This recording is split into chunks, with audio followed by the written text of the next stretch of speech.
Semuanya, hari ini kita akan belajar tema 5 wirausaha, subtema 2 usaha di sekitarku, pembelajaran 1. Sekarang mari kita lihat gambar usaha yang ada di sekitar kita. Gambar pertama yaitu gambar usaha fotokopian, yang kedua yaitu gambar usaha potong rambut atau pangkas rambut, dan gambar yang ketiga adalah usaha bengkel atau perbaikan motor. Nah, kira-kira apa ya manfaat dari usaha-usaha yang ada di sekitar kita ini?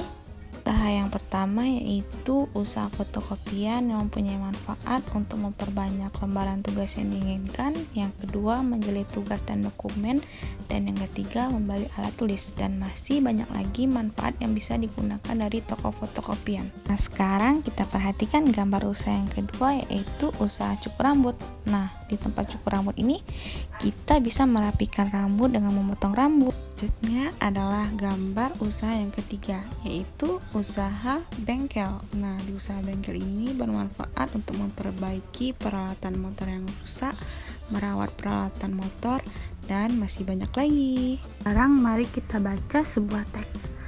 Dalam menjalankan roda perekonomian, suatu negara tidak dapat berdiri sendiri, namun diperlukan kerjasama dengan negara lain. Salah satu contohnya adalah kerjasama di antara negara-negara ASEAN. Mari kita ambil contoh sederhana dari usaha yang terdapat pada gambar tadi, yaitu usaha pangkas rambut. Untuk menjalankan usaha tersebut, sumber daya yang digunakan bisa berasal dari dalam negeri, misalnya sumber daya manusia, kursi, dan meja. Namun, ada juga sumber daya yang berasal dari luar negeri, misalnya mesin cukur dan peralatan lainnya. Begitu pula dengan usaha fotokopian dan bengkel.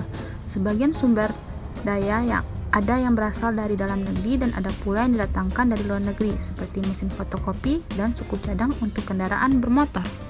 Dalam bidang ekonomi, apabila kegiatan mendatangkan atau memasukkan barang dagangan atau komoditas dari luar negeri itu disebut mengimpor, sedangkan barang dagangan atau komoditas ke luar negeri itu disebut dengan mengekspor. Kerajinan batik dan gerabah Kasongan adalah dua contoh wirausaha yang telah mengekspor produk luar negeri, khususnya ke negara-negara ASEAN. Nah, di sini terdapat teks ekspor batik terus meningkat. Di sini, Kementerian Perindustrian menargetkan ekspor produk batik hingga 2019 mencapai 1,5 miliar US dollar atau sekitar 22,07 triliun rupiah. Berdasarkan data Kementerian Perdagangan, ekspor produk batik cenderung meningkat setiap tahun. Pada periode Januari-April 2015, nilai ekspor mencapai 81,8 juta US dollar atau sekitar 1,2 triliun. Ekspor pada 2014 mencapai 340 juta US dollar atau sekitar 5 triliun rupiah. Jumlah itu meningkat 17% jika dibandingkan dengan ekspor 2013. Batik Indonesia sudah diekspor ke berbagai negara ASEAN seperti Malaysia dan Singapura. Selain itu juga ke negara Amerika, Eropa, dan Australia. Kasongan Bantul ekspor gerabah miliaran rupiah per bulan. Kalangan perajin di sentra kerajinan gerabah dan keramik Desa Kasongan, Kabupaten Bantul, Daerah Istimewa Yogyakarta, mampu mengekspor berbagai macam kerajinan. Ekspor tersebut mencapai 80 kontainer per bulan atau setara dengan sekitar 6 miliar rupiah.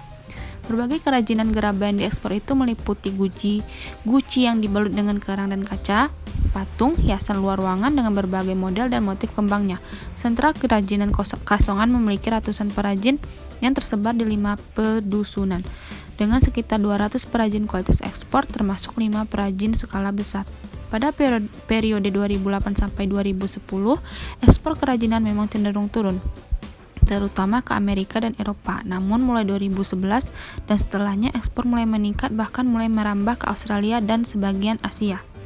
Nah, sekarang coba perhatikan beberapa gambar benda berikut. Ada gambar pensil, peniti, penghapus, paku, penyepit kertas, dan sisir.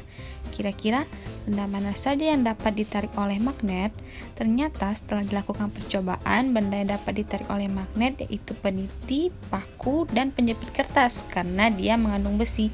Sedangkan pensil, penghapus, dan sisir adalah kayu, karet, yang diolah sehingga tidak dapat ditarik oleh magnet. Tahukah kamu bahwa daftar riwayat hidup adalah data yang berisi informasi tentang diri seseorang? Kamu dapat membuat daftar riwayat hidup untuk keperluan menerangkan data diri kepada orang lain.